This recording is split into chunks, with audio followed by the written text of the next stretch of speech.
और आज मैं एक्सप्लेन करने वाला हूँ 2023 में आई मूवी सलार को। मूवी से जुड़ी सारी बातें मैं एक्सप्लेनेशन के एंड में करूंगा। तो पहले आपको सुनाता हूँ इस फिल्म की कहानी। तो मूवी की शुरुआत में हमें 1985 का समय दिखाया जाता है, जहां हम देखते हैं कि देवा अपने दोस्त वर्धा को घसीट के ले जा रहा है उसके सौतेले भाई के पास। उसके भाई रुद्रा ने वर्धा की नाक की नथ छीन ली थी, जो कि इज्जत के समान होती है, तो वही देवा उससे लेने जा रहा था। देवा उससे नथ मांगता है, लेकिन रुद्रा अच्छे से बात ना करते हुए कहता है कि मेरे पहलवान को हरा के दिखा और नथ ले जा। देवा पिद्दी सा और पहलवान सांड जैसा, लेकिन वो उससे भिड़ने चला जाता है बिना डरे। पहलवान जैसे ही देवा को छूता है, देवा बिजली के तार को पकड़ लेता है, जिससे कि उसे तो करंट लगता ही लगता है, साथ ही पहलवान भी झटका खा के धूल चाट लेता है। पहलवान को उठाने के लिए 2-4 लोग आ जाते हैं, लेकिन देवा मौत से मुलाकात करके वापस आ जाता है। रुद्र उसकी डेयरिंग और खौफ देख के नथ तुरंत वापस कर देता है। ऐसी ही थी देवा और वर्धा की दोस्ती। वर्धा को कोई कुछ कहे या उसको परेशान करे, देवा बिना सोचे समझे किसी से भी भिड़ने को तैयार रहता था। अब एक रात देवा अपने घर के दरवाजे पर कीले ठोक रहा होता है, अंदर बैठी अपनी माँ को किसी से बचाने के लिए। वहाँ पर कुछ लोग आते हैं और देवा को पकड़ के दरवाजा तोड़ते हुए उसकी माँ के पास पहुँच जाते हैं। वो सभी मिलकर माँ के साथ दुष्कर्म करने ही वाले थे कि तभी वर्धा आकर उन सबको मार डालने की धमकी देकर वहाँ से जाने के लिए कहता है। एक आदमी कहता है कि आपके पिता ने ही नियम बनाए हैं, उन्हें ही पालन करते हुए ये किया जा रहा है, हमें मत रोकिए। वर्धा कुछ सोचते हुए अपना कड़ा निकाल उस आदमी के सामने फेंक देता है, जिसे उठाकर वो आदमी बड़ा खुश होता है, जैसे कोई सोने की खदान मिल गई हो। वर्धा कहता है कि किसी को भी इसके बारे में नहीं पता चलना चाहिए। वो आदमी खुशी खुशी कड़ा लेकर चला जाता है और वर्धा, देवा और उसकी माँ की जान बचा लेता है। वर्धा कहता है कि अब तुम लोग यहाँ नहीं रह सकते, यहाँ से निकल जाओ कहीं दूर। माँ देवा से कहती है कि वादा कर कि दोबारा यहाँ कभी कदम नहीं रखेगा और यहाँ जो भी हुआ उसे यहीं भूल जाना।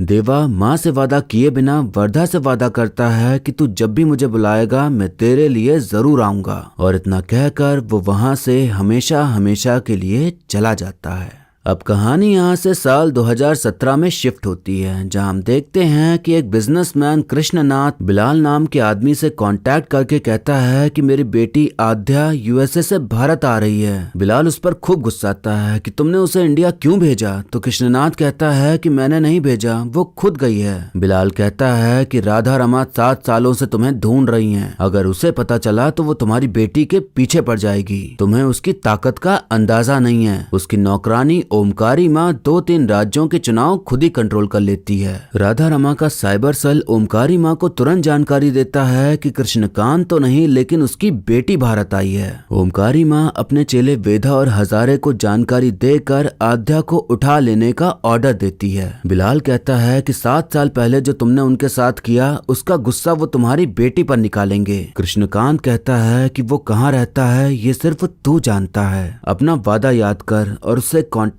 करके मेरी बेटी को बचाओ। आध्या जब लैंड करती है तो तुरंत गुंडे उसे उठा ले जाते हैं, लेकिन चालाकी दिखाते हुए बिलाल आध्या को उनसे बचाते हुए उसे भगा लाता है। आध्या परेशान हो जाती है कि उसके साथ ये सब क्या हो रहा है, क्यों हो रहा है, उसे कुछ समझ ही नहीं आ रहा था। बिलाल आध्या के उसके पिता से बात कराता है, तो कृष्णकांत कहते हैं कि जो आदमी तुम्हारे सामने है तुम उसकी बात सुनो और जो वो कह रहा है बस वही करती जाओ, मैं तुम्हें जल्द ही बाहर निकाल लूंगा। बिलाल कहता है कि तुम्हें सिर्फ एक ही इंसान बचा सकता है और वो है अम्मा। अब हमें आसाम के टिनसुकिया गांव को दिखाया जाता है, जहां अम्मा रहती हैं। गांव का सरपंच आध्या को उनके पास लाता है और बताता है कि ये इंग्लिश टीचर हैं और बच्चों को पढ़ाने के लिए आई हैं। अम्मा बहुत खड़ूस टाइप की थी और जल्दी किसी पर भरोसा नहीं करती थी, लेकिन थोड़ी बहुत पूछताछ के बाद वो उसे टीचर की नौकरी दे देती हैं। बिलाल ने कहा था कि उन्हें तुम्हारी असलियत का पता नहीं चलना चाहिए, इसलिए उसने आध्या को इंग्लिश टीचर बना के भेजा। अब वहाँ आता है देवा, जिसकी बात कृष्णकांत ने की थी कि बस वही है जो आध्या को बचा सकता है, तो बिलाल ने उसे इसके पास पहुंचा दिया। हजारे आध्या के ऊपर एक नकली केस बनाकर वो पुलिस और एम्बेसी में खबर भेज देता है ताकि आध्या देश छोड़कर ना जाने पाए। हजारे लड़की को ढूंढने में लगा था, लेकिन वेदा 7 सालों से एक आदमी को ढूंढने में लगा था जिसका कुछ अता पता नहीं कि वो कहाँ है। उसे इस बात का यकीन था कि जहाँ वो होगा वहीं लड़की होगी। अम्मा जिस स्कूल की हेडमास्टर थी वहाँ के बच्चे बड़े शैतान टाइप के थे। बच्चे पूरी कोशिश करते हैं कि आध्या उन्हें पढ़ा ही ना पाए। अम्मा आध्या को बाजार से लाइटें लाने को कहती है तो वापस आते वक्त कुछ गुंडे उसे छेड़ने लग जाते हैं। वहाँ देवा आ जाता है पर कुछ करता नहीं। इतने में पुलिस आ जाती है तो गुंडे वहाँ से भाग जाते हैं। देवा ने जिस खंबे को पकड़ रखा था उसमें उसके हाथ के निशान बन जाते हैं। तो इस चीज से आप अंदाजा लगा सकते हैं कि वो कितना ज्यादा गुस्सा कंट्रोल करके खड़ा हुआ था। ओमकारी माँ का कोई कंसाइनमेंट था जो कि नेपाल पहुंचना था। तो उनके आदमी नायक के पास रिंडा नाम का एक आदमी आता है जो कि ट्रक्स को नेपाल तक पहुंचाने वाला था। जिसका सामान था वो कहता है कि ये तो बिना हथियार के आया है। तो नायक कहता है कि इसके द्वारा लगाई गई सील ही काफी है। चलने से पहले ट्रक के अंदर रखे सामान पर एक सील लगाई जाती है। फिर रिंडा आराम से सो जाता है। बंदरगाह से निकले ही थे कि तभी पुलिस फोर्स उस ट्रक को रोक लेती है क्योंकि उन्हें जानकारी मिली थी कि अवैध सामान की स्मगलिंग की जा रही है। पुलिस जैसे ही ट्रक को खोलती है तो वो सील देखकर कांप उठती है और तुरंत ट्रक के जाने के लिए रास्ता साफ कर देती है। ये खबर सभी डिपार्टमेंट में पहुंच जाती है कि किसी ने सील रोक दी है। तो हंगामा मच जाता है कि कुछ भी हो जाए उसे कोई मत रोकना। नायक कहता है कि भारत में ऐसा कोई भी नहीं है जो इस सील को रोक सके। अब हम देखते हैं कि एक बच्ची देवा के पास अपना जन्मदिन मनाने आती है और कहती है कि तुम मेरा केक काटो। अम्मा उसे रोक देती हैं और घबराते हुए देवा के पास आकर कहती हैं कि ये चाकू मुझे दे दो। वो चाकू प्लास्टिक की चाकू थी लेकिन अम्मा ऐसे डरी जैसे उसके पास कोई बहुत बड़ा हथियार हो। सब हैरान थे कि प्लास्टिक की चाकू से वो क्या ही कर डालता जो अम्मा इतना घबरा गईं। अब एक दिन अम्मा आध्या को भेजती हैं देवा को खाना देने के लिए कि तभी वहाँ हजारे के गुंडे आकर आध्या को पकड़ लेते हैं। सेल्फी नाम का एक गुंडा आध्या के साथ सेल्फी लेकर वेदा को भेजता है ये दिखाने कि उसने लड़की को पकड़ लिया है। तभी वहाँ अम्मा आ जाती हैं और सभी से कह रही होती हैं कि कोई तो रोको उन्हें, पर कोई उनसे भिड़ने को तैयार न था। बिलाल कहता है कि उसे बस आप ही रोक सकती हैं। देवा खुद को रोक कर खड़ा था क्योंकि माँ ने उसे कसम दी थी कि वो कभी किसी पर हाथ नहीं उठाएगा, लेकिन आज माँ अपनी कसम वापस ले लेती हैं। देवा अपनी ताकत का खेल दिखाते हुए वहाँ मौजूद 50-60 गुंडों को 5-6 मिनट में उनकी नानी याद दिला देता है। उधर वेदा को फोटो में वो आदमी दिखाई पड़ता है जिसकी उसे तलाश थी। वो आदमी देवा ही था जिसे देख वो कपकपाने लगता है और समझ गया था कि अब तक तो उसके सारे चेलों की छुट्टी हो गई होगी और वाकई में देवा सबकी छुट्टी कर देता है। बिलाल अम्मा से कहता है कि मेरी गलती है, मुझे लगा ये लड़की आपके पास सुरक्षित रहेगी। अम्मा गुस्साते हुए कहती हैं कि मुझे इस लड़की से कोई मतलब नहीं। पिछले 7 सालों से हम एक गांव से दूसरे गांव भागते आ रहे हैं और अब यहाँ से भी भागना पड़ेगा।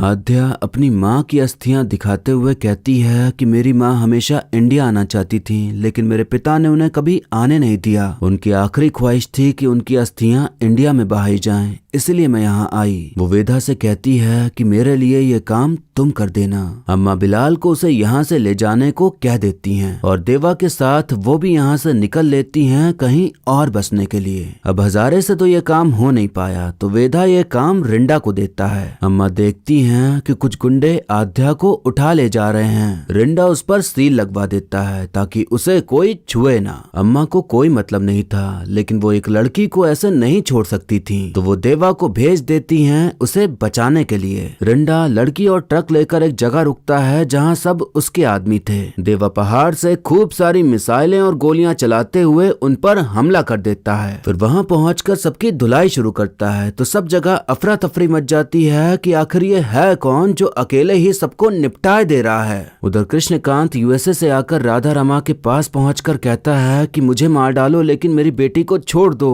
वेदा आकर ओमकारी माँ को बताता है कि उसने गाड़ी को रोक दिया है। ओमकारी माँ को नहीं पता था कि आध्या किसके साथ थी तो कृष्णकांत कहता है कि उस गाड़ी को रोकने वाले का नाम है देवरथा। नाम सुनते ही ओमकारी माँ भी कांपने लग जाती हैं जैसे वेदा कांपा था उसकी फोटो देख के। रिंडा उसे मारने के लिए स्नाइपर से उस पर निशाना लगाता है पर उसका टैटू देख के ही उसके हाथ से बंदूक गिर जाती है और वो भी कांप जाता है। राधा रमा कहती हैं कि कोई उसे कुछ नहीं कर सकता। ओमकारी माँ, मैंने ये बात तुमसे छुपाई, बताती तो तुम भी मुझे रोकती। तेरी बेटी की वजह से मुझे वो मिला है, अब मिला है तो उसे मारना ही पड़ेगा ना, लेकिन कोई उसे कुछ नहीं कर सकता। इसीलिए उसे सील वाली गाड़ी में बैठाया ताकि देवव्रता उसे रोके। वो सील है खानसार की, उसे रोका तो रोकने वाला मारा जाएगा। बाबा वर्धा को आकर बताते हैं कि सील को रोका गया है, वो भी पहली बार। वर्धा कहता है कि मुझे पता है कि किसने रोका होगा, देवा ही है जो ऐसा कर सकता है, उसी के बनाए नियम हैं, उसे कोई भी रोके उसे मरना ही होगा।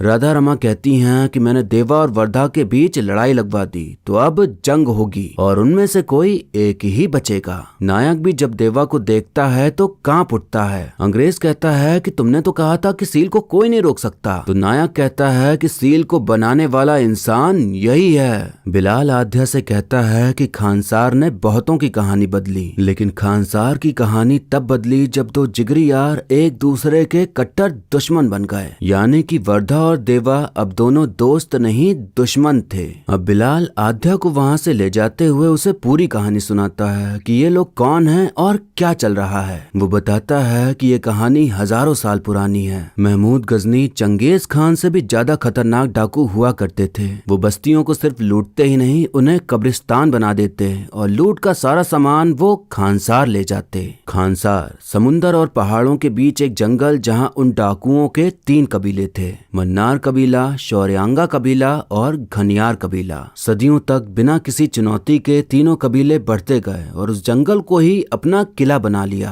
अंग्रेजों ने पूरे भारत में अपनी हुकूमत जमा ली, लेकिन वो खानसार में एक कदम भी नहीं रख पाए। आजादी के बाद नए देश के सामने एक बहुत बड़ी मुसीबत थी, खानसार का क्या किया जाए। तीनों कबीलों के सरदार शिव मन्ना दिल्ली गए और उन्होंने भारत के नक्शे से खानसार को मिटा दिया और चेतावनी दी कि भारत का संविधान खानसार पर लागू नहीं होगा, लेकिन खानसार के सारे नियम और कानून भारत पर जरूर लागू होंगे। भारत के सभी गैर कानूनी धंधों में जितना भी पैसा आता था उसमें खानसार का एक फिक्स हिस्सा था। ये सब उन्हीं के एजेंट संभालते थे। कानून दखलंदाजी न करे इसके लिए उन्होंने देश की राजनीतिक प्रणाली को ही अपने काबू में कर लिया। दहशत ही था उनका हथियार जिसका सामना कोई नहीं कर पाया। धीरे धीरे लोग खानसार का नाम तक लेने से डरने लगे। शिव मन्नार अपने कबीले के हिंसक स्वभाव से वाकिफ थे। जैसे जैसे दौलत बढ़ती गई उन्होंने खानसार को एक सिस्टम में बांधना चाहा। उन्होंने कानून की एक किताब लिखवाई जो सब पर लागू होती थी। उसका नाम रखा निबंधन। उस निबंधन के मुताबिक खानसार को 101 भागों में बांटकर हर भाग का एक नायक चुना गया। पहचान के तौर पर हर नायक को एक कड़ा दिया गया। कड़ों के हिसाब से नायक के 3 दर्जे थे। कपार 1 वोट की ताकत वाले 61 नायक, सरदार 3 वोट की ताकत वाले 8 खास नायक और आखिरकार 15 वोट लेकर शिव मन्नार ने खुद को कर्ता घोषित किया। फिर एक दिन शिव मन्नार की मौत हो गई तो तीनों कबीले के समझौते के हिसाब से शिव मन्नार के बाद शौर्यांगा कबीले के नायक धरा को खानसार का कर्ता बनना था, लेकिन राज मन्नार का अपने पिता की गद्दी छोड़ने का कोई इरादा नहीं था। राज मन्नार आदेश देता है कि शौर्यांगा कबीले को खत्म कर दो। एक आदमी कहता है कि क्या हम उनका मुकाबला कर पाएंगे? राज मन्नार कहता है कि उन सबको रात के अंधेरे में सोते समय ही मार डालो और किसी एक को भी नहीं छोड़ना, वरना बाद में उनका बदला भयानक होगा। राज मन्नार के गुंडे शौर्यांगा कबीले के सभी लोगों को बेरहमी से मार डालते हैं। इस कत्लेआम के बाद सबने राज मन्नार के सामने घुटने टेक दिए। चारों ओर बड़ी बड़ी दीवारें बनाकर एक खतरनाक फौज खड़ी करके उसने खानसार को बेहद ताकतवर बना दिया। राज मन्नार ने 61 कापरों के अलावा 8 सरदार वाले औदों में से 5 घनियारों में बांट दिए, जो थे वाली, कुरुंग, चीका, रंगा और नारंग। बाकी बचे 3 पद अपने ही परिवार में बांट दिए। राज मन्नार की पहली बीवी का भाई ओम, राज मन्नार का दामाद भारवा, राज मन्नार की पहली बीवी का बेटा रुद्र, राज मन्नार की पहली बीवी की बेटी राधा रमा। कापर और सरदारों के बीच काफी मतभेद होने के बावजूद डर के मारे राज मन्नार के खिलाफ कोई नहीं गया। अब एक दिन राज मन्नार राधा रमा से कहते हैं कि कोई हमें चुनौती देने का सोच रहा है, तो मैं वही पता लगाने खानसार के बाहर बाहर जा रहा हूँ, जब तक ना लौटूं खानसार संभालने की जिम्मेदारी तुम्हारी है। भारवा कर्ता से कहता है कि आपके फैसले पर कोई उंगली नहीं उठा सकता, लेकिन क्या आप अपने बेटे वर्धा को माफ करेंगे? वर्धा ने जब बचपन में कड़ा फेंक दिया था तभी से राजमन्नार उससे गुस्सा थे। भारवा कहता है कि वो भी आपका ही खून है, जो इज्जत रुद्रा को मिलती है वो उसे भी मिलनी चाहिए। अगले दिन राजमन्नार सभी से कहते हैं कि तुम सभी की कुर्सियों में से एक कुर्सी मुझे चाहिए। वो रंगा से उसकी कुर्सी मांग लेते हैं और वो बिना सवाल किए दे भी देता है। हालांकि उसे बहुत गुस्सा आ रहा था और बिल्कुल भी मन नहीं था कुर्सी देने का, लेकिन कर्ता की बात के आगे वो क्या ही करता। राजमन्नार वर्धा को सरदार बनाना चाहते थे, इसलिए उन्होंने ऐसा किया। वर्धा राजमन्नार की दूसरी बीवी का बेटा था, इसलिए रुद्रा उससे नफरत करता था। बलि, जो कि सारे नियम कानून लागू हों इसकी देखरेख करता था, उसे राजमन्नार ये जिम्मेदारी देके चले जाते हैं कि मेरे वापस आने से पहले वर्धा सरदार बन जाना चाहिए। रुद्रा रंगा से कहता है कि सिर्फ तेरी ही कुर्सी इसलिए मांगी क्योंकि तेरे पिता ने जो वर्धा का फेंका हुआ कड़ा उठाया था उसी के बलबूते तुझे भी ये कुर्सी मिली। कुत्ते के मुंह से जैसे हड्डी छीनी जाती है वैसे ही तुझसे भी ये कुर्सी छीन ली। भारवा कहता है कि निबंधन में एक नियम है कि बलवान का ही राज्य और बलवान की ही कुर्सी। रुद्र और रंगा मिलकर प्लान बनाते हैं कि वर्धा को मार डालेंगे और उसके लिए रुद्र पंडित को बुलवाता है, जो कि बहुत खतरनाक गुंडा था। खून खराबा करते हुए रुद्र फिर से कोशिश करता है वर्धा की नथ निकालने की, लेकिन तभी घंटा बज जाता है जो कि निबंधन का था, तो वो लोग रुक जाते हैं। घंटा राधा रमा ने बजवाया था। राधा रमा सरदारों और कापरों के बीच खून खराबा रोकने के लिए सीज फायर का ऐलान करती है। रुद्र कहता है कि खानसार का निबंधन सबके लिए एक होता है, किसी भी हाल में कर्ता से भिड़ने का हक वो किताब सबको देती है, इसलिए सीज फायर हटाने के लिए मैं वोटिंग का प्रस्ताव रखता हूँ। ऐलान होता है कि 9 दिन बाद वोटिंग की जाएगी, लेकिन तब तक सीज फायर लगा रहेगा। वोटिंग के दिन तक कोई नहीं रुकना चाहता था। सरदार से लेकर कापर तक सबके सब अपने लिए खूंखार और ताकतवर फौज खड़ी करने में जुट गए। वर्धा का छोटा भाई बाची कहता है कि सबने अपनी अपनी आर्मी खड़ी कर ली है, अब बताओ हम कौन सी आर्मी ला रहे हैं। अब वक्त आ चुका था देवा को बुलाने का, तो वर्धा उसे ले आता है। 25 साल पहले उसने वादा किया था कि जब भी उसे जरूरत होगी वो आएगा, और वो आया भी। आज अपने दोस्त के लिए वो खानसार में वापस कदम रख रहा था। सिर्फ एक इंसान देख सब हैरान होते हैं कि ये भला अकेला क्या करेगा। बाची वर्धा से नाराज हो जाता है कि सबकी अपनी आर्मी है लेकिन हमारे पास कुछ भी नहीं। हर कोई वर्धा को मारना चाहता था, लेकिन सीज फायर की वजह से सब रुके हुए थे। लेकिन नारंग का बेटा विष्णु कोई मौका नहीं छोड़ता था वर्धा को परेशान करने का। महारा गांव में बहुत सारी महिलाएं रहती थीं, जहां विष्णु जाकर एक पतंग उड़ाता था। उस पतंग की डोर काट वो पतंग जिस घर में गिरती वो उस घर की लड़की के साथ दुष्कर्म करता, और ये उसका रोज का था, जिससे पूरा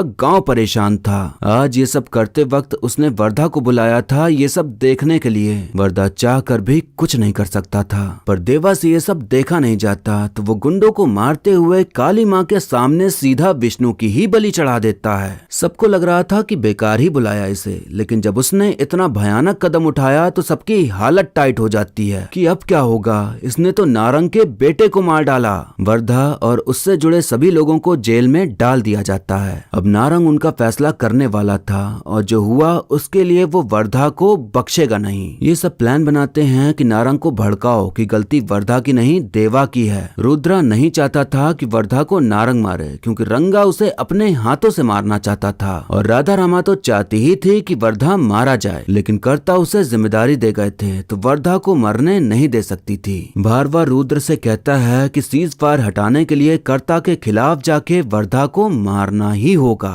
ये हो सके इसके लिए रुद्र नारंग को भड़काता है कि भले वर्धा ने विष्णु को नहीं मारा, लेकिन वो वहां खड़े उसे मरता देख रहा था। वर्धा और देवा को सबके सामने पेश किया जाता है, तो नारंग वर्धा को मारने आगे बढ़ता है, लेकिन देवा उससे विनती करता है कि उसके बदले मुझे मार दो, पर उसे कुछ मत करो। कई बार बोलने पर भी नारंग देवा की नहीं सुनता, तो अपने असली रूप में आते हुए देवा उसका सर धड़ से अलग कर देता है, क्योंकि उसके दोस्त को कोई छुए उसे गवारा नहीं। उन दोनों को फिर से जेल में डाल दिया जाता है। जोड़ घटाना करने पर पता चलता है कि सीज फायर लागू रखने वालों के वोट भी 48 हैं और ना लागू रखने वालों के भी 48 हैं। बचता है सिर्फ एक वोट जो कि वर्धा का था। वो जेल में था, इसीलिए सबके वोट डालने के बाद ही उसे वोट डालने का मौका मिलना था। तो सभी के लिए सोचने वाली बात ये थी कि अब वो किस साइड होगा। रंगा ने ड्रग्स दे देकर कई लोगों को ज़ॉम्बी की तरह बना डाला था, जो कि लाल रंग देख के पगला जाते थे। उसने ये फौज वर्धा को मारने के लिए बनाई थी।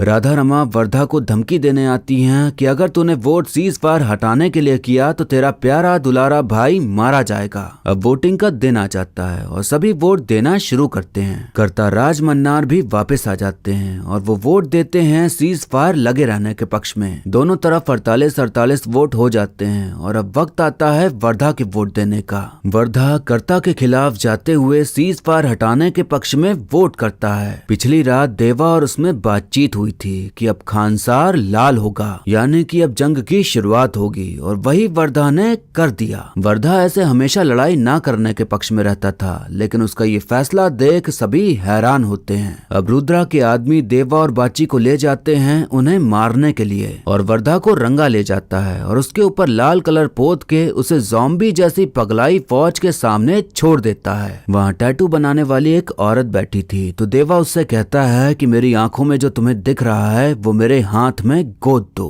औरत एक शैतान का टैटू उसके हाथ पर गोद देती है। वर्धा लगा हुआ था उन सभी से लड़ने में। देवा उधर सबको निपटा के वर्धा के पास आ जाता है उसे बचाने के लिए। अब दोनों लोग मिलकर सबकी पुंगी बजाना शुरू करते हैं। वर्धा रंगा के सस्ते ज़ॉम्बीज़ के साथ साथ उसे भी निपटा देता है। राधा रमा पिताजी से कहती है कि ये सब इसलिए शुरू हुआ क्योंकि आप वर्धा को सरदार बनाना चाहते थे। राज मन्नार कहते हैं कि हम सब हिंसक आदमी हैं, हमारे खून में ही हिंसा है। बरसों पुरानी फितरत मैंने 25 साल दबा कर रखा, किसी ना किसी दिन तो ये होना ही था। आपस में लड़ने के लिए सीज फायर तो एक बहाना था, हर कोई मेरी गद्दी चाहता है। वर्धा देवा से कहता है कि मेरा बचपन का एक सपना है कि एक दिन ये सब मेरा होगा। छोटी छोटी चीजों के लिए लड़ना अब बंद, जो कुछ भी मेरी आंखों के सामने है वो सब कुछ मुझे चाहिए। राज मन्नार कहते हैं कि मेरी गद्दी को पाने के लिए पहले एकजुट होंगे हमारे अपने ही। हम देखते हैं कि मामा जी जो अब तक कर्ता के सपोर्ट में थे, अब वो रुद्रा से हाथ मिला लेते हैं। राज मन्नार कहते हैं कि मैं खानसार से बाहर इसलिए गया था क्योंकि एक बहुत बड़ी वेपन्स की डील हुई है। उसका ऑर्डर खानसार से गया था। बाली ने वेपन्स की डील की थी और घनियार के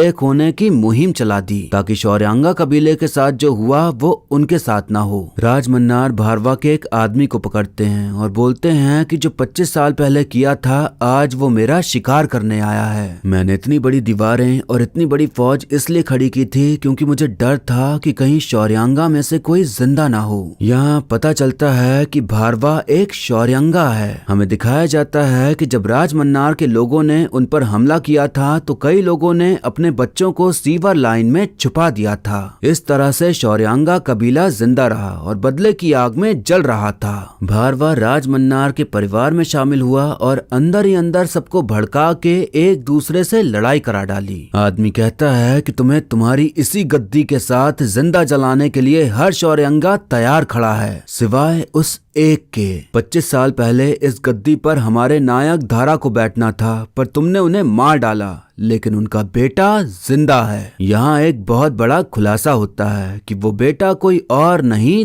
देवा है। तुम्हारे बेटे वर्धा ने अपना कड़ा देके उसे खानसार से बाहर भेज दिया था। तुमने तो देख ही लिया है कि जब से वो खानसार आया है तब से उसने क्या क्या कर डाला है। हम देखते हैं कि देवा उसी तरह तलवार पकड़ के एक रिचुअल फॉलो कर रहा है जैसे शौर्यांगा कर रहे थे, यानी कि उसे भी पता है कि वो कौन है। शायद वर्धा को भी पता है कि देवा एक शौर्यांगा है। राधा रमा पूरी आर्मी को हाई अलर्ट पर रहने का आदेश दे देती है। एक तरफ पूरा खानसार गद्दी के लिए लड़ मरने को तैयार था, दूसरी तरफ हजारों शौर्यांगा उसी गद्दी को जलाने के लिए तैयार खड़े थे। लेकिन देवा ने वही गद्दी वर्धा को दिलाने का वादा किया था, लेकिन उस गद्दी पे बैठने का हक देवा का है। अब क्या करेगा देवा? क्या वो खुद खानसार का कर्ता बनेगा या दोस्ती निभाते हुए वो गद्दी अपने बचपन के दोस्त वर्धा को देगा, या अपने कबीले के लोगों के साथ मिलकर बदला लेगा सभी से? ये सारे सवाल आपके मन में छोड़ के ये बताते हुए कि इसका अगला भाग भी आएगा, ये मूवी यहीं पर खत्म हो जाती है। तो दोस्तों अगर हम नॉर्मली देखें तो समझ आता है कि ये एक एक्शन से भरी फिल्म है जिसमें स्लो मोशन का भयंकर इस्तेमाल हुआ है और सब इधर उधर उड़ रहे हैं और खून खराबा चल रहा है। ऐसे सोचेंगे तो फिल्म वैसे ही लगेगी जैसे हर मास मसाला फिल्में बन रही हैं। लेकिन अगर ध्यान से इस फिल्म की कहानी पर गौर किया जाए तो ये फिल्म काफी अच्छी है। जिस तरह से खानसार देश को दिखाया गया है और उसका इतिहास बताया है और कैसे गद्दी पाने के लिए उसमें राजनीति चल रही है, ये सब देख के अगला भाग देखने का इंटरेस्ट जाग उठता है। एक तरह से हम मान सकते हैं कि जो कहानी हमें बताई गई है उसकी एक पूरी सीरीज भी बन सकती है। मन्नार कबीला, शौर्यांगा कबीला, घनियार कबीला, चाहे तो इन तीनों का इतिहास बताते हुए भी एक फिल्म बन सकती है। जो शहर असल में है नहीं, जो लोग नहीं, जो समुदाय नहीं, उनका इतिहास बनाना, उनका कानून दिखाना, उनके बीच हो रही राजनीति दिखाना, ये सब लिखने में जो मेहनत लगी है उसकी तारीफ तो बनती है। इस पार्ट में तो जनता को सब कुछ समझाने में ही सारा समय निकल गया, इसीलिए ऐसा फील होता है जैसे इस फिल्म में कुछ था ही नहीं। मुझे लगता है कि असली कहानी अगले भाग में दिखाई जाएगी क्योंकि कुछ भी समझाने को नहीं रहेगा। हमें पता रहेगा कि खानसार में क्या कैसे काम करता है, हमें सब समझ में आ जाएगा आसानी से। इस फिल्म का फर्स्ट हाफ बहुत लंबा खींचा गया। आध्या को बचाने और ये दिखाने कि देवा कितना ताकतवर है, इसी में पूरा फर्स्ट हाफ निकाल दिया। मुझे ये शिकायत थी कि देवा को नॉर्मल से इतना ज्यादा ताकतवर क्यों दिखाया गया है, कि उसे कुछ नहीं हो रहा लेकिन वो एक साथ सबको हवा में उछाले दे रहा है। 2-3 बार मूवी देख के समझ आया कि शौर्यांगा कबीले के लोग बाकी कबीले से ज्यादा ताकतवर हैं। यही वजह थी कि राज मन्नार ने उन्हें सोते समय मरवाया, क्योंकि उसे पता था कि जंग लड़ने जाएंगे तो हार उसकी ही होगी। शौर्यांगा कबीले वालों के अंदर अलग ही ताकत है, जिस वजह से देवा नॉर्मल से ज्यादा ताकतवर लगता है। आखिर में देवा के ऊपर खुद से ही नीला रंग चढ़ जाता है, जिससे कि ऐसा लगता है कि जैसे उसके पास कोई सुपर पावर्स हो सकता है कि हो भी या ना भी हो, क्या पता। लेकिन एक सीन है जहां देवा अपनी मुट्ठी बंद करता है तो गाड़ी स्टार्ट होने की आवाज आती है। तो ऐसा हम मान सकते हैं कि शरीर का नीला पड़ जाना मेटाफोरिकली दिखाने का तरीका है कि वो शौर्यांगा है। अब बात आती है कि सेकंड पार्ट में क्या होगा। हमें दिखाया गया है कि वर्धा गद्दी पर है, इसका मतलब देवा ने वर्धा को ही गद्दी दे दी होगी। उसे वैसे भी गद्दी से कोई लगाव नहीं था, अगर होता तो वो काफी पहले ही आ जाता लड़ने के लिए, लेकिन वर्धा के बुलाने पर ही वो खानसार वापस आया। बात रही बदला लेने की, तो वर्धा को भी राज मन्नार से कुछ खास लगाव नहीं है। वो भी राज करना चाहता है खानसार पर, फिर चाहे जैसे, और शौर्यांगा कबीले को मारने वाला राज मन्नार ही है। तो देवा और वर्धा दोनों मिलकर सभी को मिटा देंगे। फिर वर्धा की मदद करते हुए देवा सील बनाएगा, जो कि ऐसी होगी कि अगर वो किसी पे लगी हो तो उस चीज को ना कोई रोक सकता है ना छू सकता है। फिर शायद कुछ बात हो जाए जिसकी वजह से उन दोनों में खटास पैदा हो जाएगी और फिर देवा सब कुछ छोड़ छाड़ के अलग हो जाएगा। तो सेकंड पार्ट के फर्स्ट हाफ में शायद स्टोरी वहीं से कंटिन्यू होगी जहां से छोड़ी गई। मतलब दिखाया जाएगा कि देवा ने क्या किया, किसका साथ दिया और फिर अलग क्यों हुआ। फिर सेकंड हाफ में कहानी प्रेजेंट में आ जाएगी, उस वक्त में जहां बिलाल आध्या को कहानी सुना रहा है। तो देवा ने सील रोकी तो उससे वर्धा लड़ेगा और कौन बचेगा कौन नहीं, यही दिखाया जाएगा। मुझे इस फिल्म का सबसे बेस्ट सीन ये वाला लगा था। इस वाले सीन के दौरान मेरे थिएटर में जितने भी आसपास लोग बैठे हुए थे, इंक्लूडिंग मी, सब सीटी मार रहे थे, ताली बजा रहे थे, हुटिंग कर रहे थे। बहुत बढ़िया सीन था ये। इस फिल्म को देख के पूरा फील केजीएफ वाला ही आता है, क्योंकि action, editing, colour grading, ambience सब कुछ वैसा ही है। होना भी था क्योंकि डायरेक्टर वही है, तो उनका जो स्टाइल है फिल्म बनाने का, वही स्टाइल उन्होंने इस फिल्म को बनाते टाइम भी अपनाया। सबको लग रहा था कि रॉकी भाई की एंट्री होगी और कई जगह ऐसे पल भी आए कि लगा कि रॉकी भाई बस आ ही गए, जैसे जब राज मन्नार बाहर गया था तब, या वेपन डील की जब बात हुई तब। पर रॉकी भाई का कोई कनेक्शन नहीं दिखा। मतलब फिल्म के डायरेक्टर प्रशांत नील ने जो कहा था सही कहा था कि इस फिल्म का केजीएफ से कोई कनेक्शन नहीं है। केजीएफ की कहानी 90s की है और सलार में देवा और वर्धा 2017 में एक साथ आए, तो ये बिल्कुल भी मुमकिन नहीं कि रॉकी भाई खानसार में आएंगे। शायद रॉकी तब तक बूढ़ा हो चुका होगा, तो अगर वो जिंदा है तो उसका बुढ़ापा दिखा सकते हैं, या फिर अगर आगे कभी दिखाना हुआ तो खानसार की बैक स्टोरी बताते समय कनेक्शन दिखाया जा सकता है। वो समय जब शिव मन्नार गद्दी पर थे। तो अगर दिखाना है तो रॉकी भाई और शिव मन्नार के बीच दोस्ती दिखाई जा सकती है। आपको बता दूं कि शिव मन्नार का किरदार भी पृथ्वीराज ने ही निभाया है। सलार फिल्म प्रशांत नील की ही बनाई मूवी उग्रम का बड़ा वर्जन है। उस फिल्म में भी लगभग यही कहानी थी, बस सलार में कबीला और बाकी चीजें जोड़कर कहानी को और बड़ा बना दिया गया। ये फिल्म और भी बहुत अच्छी हो सकती थी अगर इसमें भर भर के स्लो मोशन ना डाला जाता। तो ये मूवी 3 घंटे के बजाय 2 घंटे की ही हो सकती है अगर इससे स्लो मोशन हटा दिया जाए। हीरो चल रहा है तो स्लो मोशन, दौड़ रहा है तो स्लो मोशन, गिर रहा है तो स्लो मोशन, इनका बस चले तो उनका खाना पीना सुसु पॉटी करना सब कुछ स्लो मोशन में ही दिखा दें। बस इस चीज को अगर वो थोड़ा कम कर दें तो थोड़ा छपरी वाला काम कम लगेगा और एक अच्छी कहानी के साथ ये मूवी सबको अच्छी लगेगी। एक और चीज कम करनी होगी, लोगों का बेवजह चिल्लाना और डरना।